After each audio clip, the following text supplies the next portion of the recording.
الحمدللہ کفا وسلام علی عبادہ الذین اصطفیٰ خصوصاً سیدنا و سندنا و مولانا و ملجانا و ماوانا محمد صلی اللہ علیہ وسلم عبدہ و رسولہ اما بعد فاعوذ باللہ من الشیطان الرجیم بسم اللہ الرحمن الرحیم لقد من اللہ علی المؤمنین اذ بعث فیہم رسولا صدق اللہ مولانا العظیم۔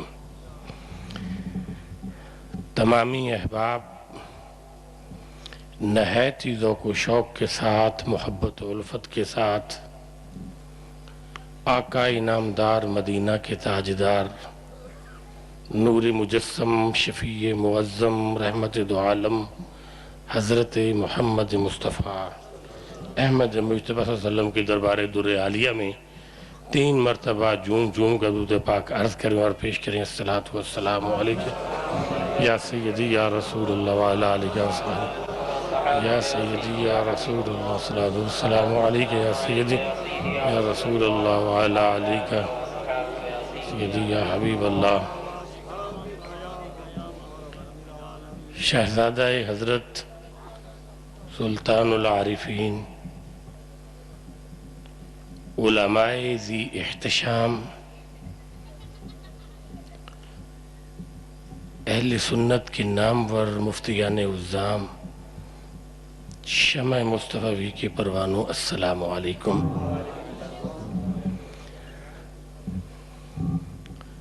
اللہ رب العزت جو مالک ہے دنیا کی ہر چیز کا اور خالق ہے، اس نے ہر چیز کو پیدا کیا۔ جمیع اہل سنت و جماعت کا یہ عقیدہ ہے کہ اللہ خالق ہے، انبیاء، مرسلین اور اس کے برگزیدہ بندے اس کی مخلوق ہیں۔ خالق اور مخلوق کے رشتوں میں سب سے افضل انبیاء اور مرسلین کی وہ فضیلتیں، درجات اور کمالات ہیں، اور ان کا لامتناہ ہی سلسلہ ہے کہ جس کو انسان کسی حدود و قیود کے اندر رہ کر چھو نہیں سکتا۔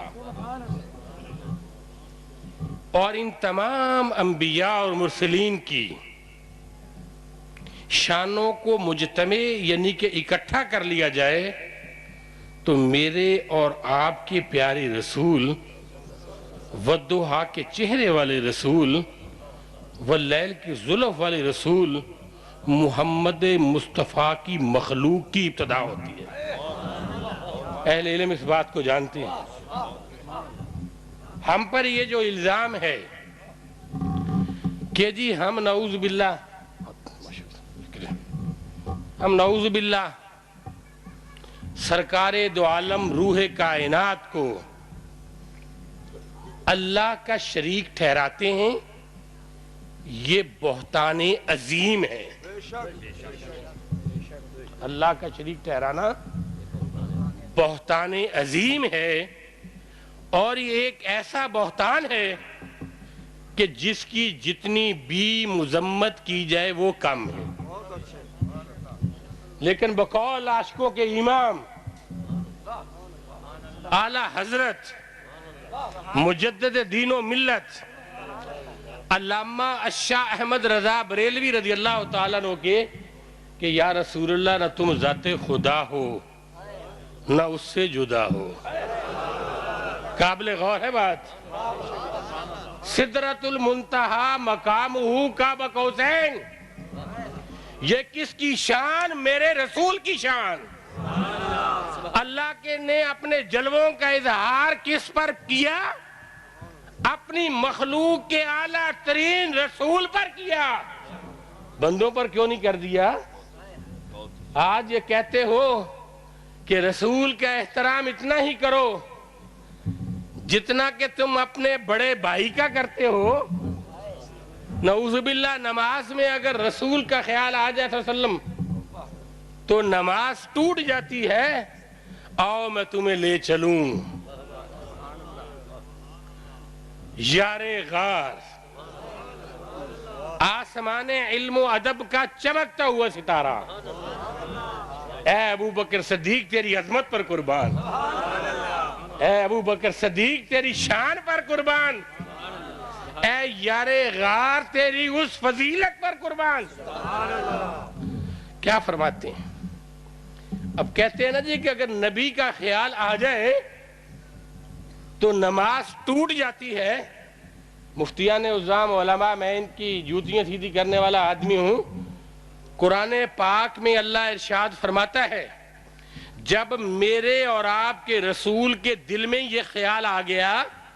حضرت مفتی اعظم پاکستان حضرت علامہ مفتی احمد یار خان گجراتی رحمت اللہ تعالی نے تعریف فرمایا ہے کہ یہ قرآن عظیم کی آیت نبی پاک صلی اللہ علیہ وسلم کے عطائی اختیارات کی دلالت کرتی ہے.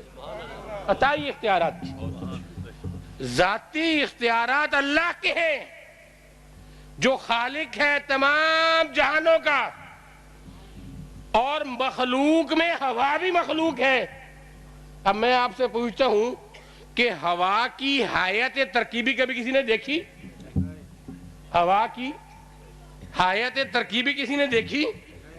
سمندروں کے اندر اللہ نے جس رنگ کی مچھلی اور اپنی مخلوق کو پیدا کیا، کیا ایسا کوئی مائی کا لال ہے کہ مخلوق کے تمام پہلوؤں کو اندر دیکھ سکے؟ نہیں دیکھ سکے. کو اللہ نے پیدا کیا؟ نہیں. لیکن اللہ فرماتا ہے کہ اے محبوب جب تمہارے دل میں یہ خیال آ جائے مصلی رسول پر کھڑے ہو کر، تو اللہ اپنی مشیت کے رخ کو بدل دیتا ہے. اور قرآن کہتا ہے فَلَنُوَلِّيَنَّكَ قِبْلَةً تَرْضَاهَا. اے محبوب صلی اللہ علیہ وسلم، بے اختیار رسول کہنے والوں، یہ کہنے والوں کہ نبی کا اگر خیال آ جائے تو نماز ٹوٹ جاتی ہے، مجھے فرماؤ تو صحیح، ضعیف حدیث، خبر واحدہ کی حدیث، خبر متواترہ کی حدیث میں سے، قرآن کی نص قطعی میں سے، یا کسی چیز میں سے آپ ثابت کر دیں کہ اللہ نے حضور کو حکم دیا تھا یا سرکار کے قلب اطہر میں خود خیال آیا. بات یہ ہے، یہ ہمارا ایمان ہے کہ اللہ کے حکم کے بغیر کوئی چیز ہو نہیں سکتی. لیکن جب محبوب کے قلب اطہر میں مشیت الہی کے مطابق یہ خیال آ گیا کہ اللہ میں تو بڑی عظمت والا رسول بنا کر بھیجا گیا ہوں، میں تو انبیاء اور مرسلین کا سردار رسول بنا کر بھیجا گیا ہوں، اے اللہ حدیث ہے کہ لولاک لما اظہرت الربوبیت، اللہ فرماتا ہے میں رب تو تھا ہی لیکن اے محبوب تیری وجہ سے میں نے اپنا رب ہونا ثابت کیا، اس کا اعلان کیا. رب تو رب تھا ہی، رب تو رب تھا ہی. کیا رب کسی انسان کا محتاج ہو سکتا ہے؟ کیا رب زمین کا محتاج ہو سکتا ہے؟ کیا رب آسمان کا محتاج ہو سکتا ہے؟ کیا رب کسی نبی کا محتاج ہو سکتا ہے؟ کیا رب کسی رسول کا محتاج ہو سکتا ہے؟ نہیں. تمام چیزوں کا خالق اور مالک اللہ، پیدا کرنے والا اللہ، موت پر قادر اللہ، ساتوں زمینوں کا مالک اللہ، ساتوں آسمانوں کا مالک اللہ، لوح کا مالک اللہ، قلم کا مالک اللہ، ہواؤں کا مالک اللہ، انبیاء اور مرسلین کا مالک اللہ. لیکن کہتے ہو کہ درود نہ پڑھو، وہ خالق کیا کہتا ہے بزبان رسالت؟ فرمایا کہ یا ایھا النبی انا ارسلناک شاہدا ومبشرا ونذیرا. اور کہیں فرمایا کہ وما ارسلناک الا رحمۃ للعالمین. میں لمبی بحث میں نہیں جاتا. عالمین ایک جہان نہیں ہے، عالمین جمع کا صیغہ ہے. یہ بہت سے جہان اہل علم جانتے ہیں. زمینوں کے اندر جہان ہے اور آسمانوں کے اندر جہان ہے. سدرۃ المنتہا بھی جہان ہے، مقام بھی جہان ہے، کعبہ قوسین بھی جہان ہے. لیکن اللہ فرماتا ہے کہ اے محبوب، ان تمام جہانوں کا اظہار میں نے تیرے چہرے کے لیے کیا. اور کہتے ہو کہ ہم صحابہ کی سنت پر عمل کرتے ہیں، تو قرآن کریم کی وہ آیت میں کہ میرے نبی پاک نے رخ انور کو پھیرا. رخ انور کو پھیرا. دل میں کیا خیال ہے؟ اللہ پہلے انبیاء اور مرسلین نے بیت المقدس کی طرف رخ کر کے اپنی عبادتیں کی. میری امت کو میری شان کا کیسے علم ہوگا؟ تو وہ خدا جوش میں آ گیا، اپنی رحمت بانٹنے پہ آ گیا. خالق تھا نا، مالک تھا نا، محبوب کو پیدا کیا تھا نا، محبوب کے جلووں کا اظہار کرنا تھا نا. تو کہا اے محبوب، جدھر تم اپنے رخ انور کو کر لو گے، اللہ اپنے قبلے کے رخ کو ادھر پھیر لے گا. قابل غور بات ہے. قبلے کے رخ کو ادھر پھیر لے گا. اب سوال یہ ہے کہ نماز کے لیے خشوع و خضوع کے ساتھ، پوری لاہیت کے ساتھ، پورے اعتقاد کے ساتھ، اللہ کے علاوہ کسی کا خیال نہیں، اور اتحیات میں اس کے رسول پر درود ہے صلی اللہ علیہ وسلم پر. جب نماز سے فارغ ہوئے نا، تو صحابہ اکبار رضوان اللہ تعالی علیہ مجمعین نے اپنے رخوں کو پھیر لیا. حدیثوں میں سرکار نے تبسم فرمایا، پھر تبسم فرمایا، پھر تبسم فرمایا. فرمایا تم نے منہ کو کیوں پھیر لیا؟ کہا یا رسول اللہ، ہم اللہ کی عبادت میں آپ کی واللیل کی زلف کی بھی زیارت کرتے ہیں. کیوں پھیرا؟ میں نے تو حکم نہیں دیا. یا رسول اللہ ہمیں معلوم نہیں، آپ نے رخ انور کو پھیر لیا، ہم نے بھی رخ انور کو پھیر لیا. ہم نے بھی رخ انور کو پھیر لیا. اس کا مقصد ہے کہ نبی کا ہر فعل اور قول حجت ہوتا ہے. سبحان اللہ، سبحان اللہ. نبی کا ہر قول اور فعل حجت ہوتا ہے اس کی امت کے لیے. اب امت میں سے افضل ہے اصحاب رسول. اصحاب رسول میں سے افضل ہے خلفائے راشدین. اب پھر ابو بکر کو پوچھو کہ تیری نماز کا کیا بنا؟ کہتے ہو کہ عظمت ابو بکر پر جان قربان ہے. اللہ اکبر، کیا عرض کروں کہ ابو بکر تیری شان کیا تھی، عمر تیری شان کیا تھی. ابو بکر وہ ہے کہ سیدہ عائشہ صدیقہ عابدہ زاہدہ رضی اللہ تعالی عنہا تاریکی ہے رات کی، سرکار دو جہاں کے سر کے اوپر مالش کر رہی ہیں، آسمان کے ستارے چمک رہے ہیں. پوچھا یا رسول اللہ کہ ان آسمان کے ستاروں کے مانند کسی کی نیکیاں ہیں؟ کہا ہاں عائشہ ہیں. یا رسول اللہ کس کی؟ کہا عمر فاروق کی. حضرت عائشہ نے فوراً سوال کیا کہ یا رسول اللہ بدا کا امی و ابی، میرے ماں باپ آپ پر قربان، میرے بابا کی نیکیاں کدھر گئیں؟ فرمانے لگے عائشہ پریشانی کی ضرورت نہیں ہے، غار حرا کی ایک نیکی ان تمام آسمان کی ستارے کی نیکیوں سے بھاری ہے. یہ کس نے کہا؟ میرے رسول صلی اللہ علیہ وسلم نے یہ ارشاد فرمایا، میرے آقا کریم علیہ السلام نے یہ ارشاد فرمایا.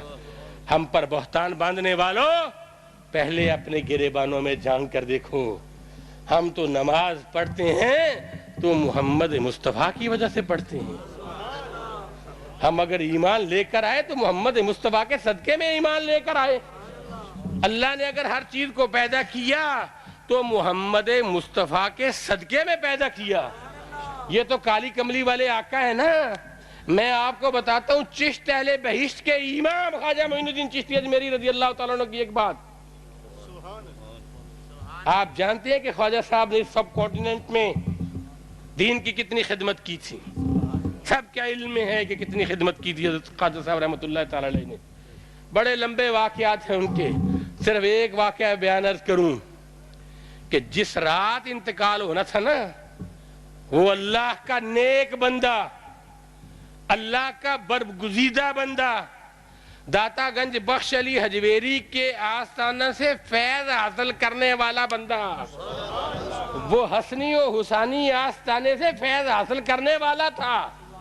اس کے دل میں تڑپے عمر فاروق تھی، تڑپے عمر فاروق تھی. اور آپ کو یہ بھی بتاؤں کہ حضرت خواجہ معین الدین چشتی اجمیری نور اللہ مرکتہ، یہ حضور سیدنا غوث اعظم رضی اللہ تعالیٰ عنہ کے عزیزوں میں سے ہیں. وہ بھی ایک بات عاشقوں میں آپ کو بتاتا ہوں. جب خواجہ غریب نواز کا انتقال ہونا تھا، ایسے نہیں ہم ان کے درباروں میں جاتے، ایسے نہیں جاتے.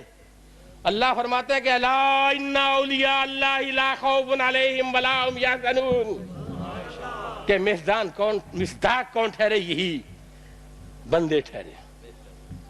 آپ کا جس دن انتقال ہونا تھا، آپ نے اپنے غلاموں کو کہا کہ میرے آج دروازے کو دستک مت دینا. غلاموں نے عرض کیا کہ حضور کیوں؟ فرمایا بس آج دستک مت دینا، نماز عشاء کی فراغت کے بعد آپ اندر تشریف لے جاتے ہیں، کمرے سے عجیب و غریب قسم کی آوازیں آتی ہیں. یہ میں نہیں کہتا، ہندوستان کے تقریباً 35 رائٹرز یہ کہتے ہیں، جن 35 رائٹرز میں سے تقریباً 19 رائٹر جو ہیں وہ ہندو ہیں، اور وہ رام، کرشن، فرفیوس اور ولبھ آچاریہ کو ماننے والے ہیں. وہ کہتے ہیں کہ ایک قبر ایسی ہے کہ جو ہندوستان کے مسلمانوں پر حکومت کرتی ہے، ہندوستان کے مسلمانوں پر حکومت کرتی ہے. اب حضرت خواجہ غریب نواز رضی اللہ تعالیٰ عنہ نے جب غلام کو منع کیا، دیکھتے ہیں رات کو عجیب و غریب قسم کی آوازیں آتی ہیں. صبح اذان ہوتی ہے، اذان کی فراغت کے بعد غلاموں نے دیکھا کہ اندر سے دروازہ نہ کھلا، اندر سے دروازہ نہ کھلا. 2-3 غلاموں نے مشورہ کیا، حضرت کے دروازے کو دستک دیا. تو ایک خادم خاص نے کہا کہ حضرت ابھی محو استراحت ہیں، یعنی کہ سوئے ہوئے ہیں. تھوڑی دیر انتظار کیا، قریب تھا کہ نماز کا وقت چلا جاتا، دروازہ نہ کھلا. آپ نے دروازے کو دستک دی، پھر دستک دی، پھر دستک دی. بالآخر آپ نے دروازے کو توڑ دیا. جب توڑا نا تو آگے اللہ کا بندہ، اللہ کا بندہ معین الدین چشتی اجمیری، جس کی رات اور ذکر فَاذْكُرُونِي أَذْكُرْكُمْ وَاشْكُرُوا لِي وَلَا تَكْفُرُونَ کا اظہار اللہ نے اجمیر میں اس دن کر دیا. کیا دیکھتے ہیں کہ خواجہ معین الدین چشتی اجمیری رضی اللہ تعالیٰ عنہ کے ماتھے پر حبیب اللہ لکھا ہوا تھا، اور وہ بڑا چمک رہا تھا. خدام کھڑے ہو گئے، سرکار کی ذات پر درود و سلام پڑھا اور کہا کہ حضرت تو دنیا سے رخصت ہو گئے. ابھی کیا دیکھتے ہیں کہ ایک عبد الرزاق نامی صوفی بڑی تیزی کے ساتھ آتا ہے، آ کر کہتا ہے کہ آج میں بہت خوش نصیب ہوں کہ سرکار مدینہ سرور سینہ کالی کملی والے آقا نے مجھے زیارت سے آج مشرف فرمایا ہے. پوچھا کیا ہوا؟ کہا سرکار دو عالم صلی اللہ علیہ وسلم ہاتھ میں ہار لیے ہوئے انتظار فرما رہے ہیں معین الدین چشتی کا. اور میں نے پوچھا یا رسول اللہ کس لیے آپ کھڑے ہیں؟ میرے رسول نے فرمایا کہ آج اللہ کا حبیب آ رہا ہے، اس کے استقبال کے لیے کھڑا. تھوڑا ہی وقت گزرا کہ ایک اور آدمی آگا. 22 افراد نے اس بات کی گواہی دی، اور علماء تشریف فرمائے کہ اللہ کے انبیاء اور مرسلین، شیطان ان کی شکلوں میں خواب میں نہیں مل سکتا. یہ اللہ کا فیصلہ ہے، بالکل نہیں مل سکتا. اگر کسی کو یہ شک ہو تو وہ شک اپنے ذہن سے نکال دے. ہم نے زندہ رسول پر کلمہ پڑھا ہے. ہمارا ایمان ہے کہ جو رسول مدینہ پاک میں ہے، کبیر والا کے مسلمانوں کے دلوں کی دھڑکنوں کو بھی وہ رسول سن رہا ہے اور اپنا فیض تقسیم کر رہا ہے۔ خواجہ معین الدین چشتی کے متعلق 22 آدمیوں کی اراد و بحر تک آ گئیں۔ اس نے کہا میں نے بھی دیکھا، اس نے کہا میں نے بھی دیکھا، اس نے کہا میں نے بھی دیکھا، اس نے کہا کہ میں نے بھی دیکھا۔ اب مجھے یہ بتائیں کہ جس رسول کے فالوورز کی یہ شان ہو، اس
بنگلہ دیش، مصر اور پوری دنیا پہ ورلڈ ہوکپ پر بش کی شکل دیکھی جا سکتی ہے۔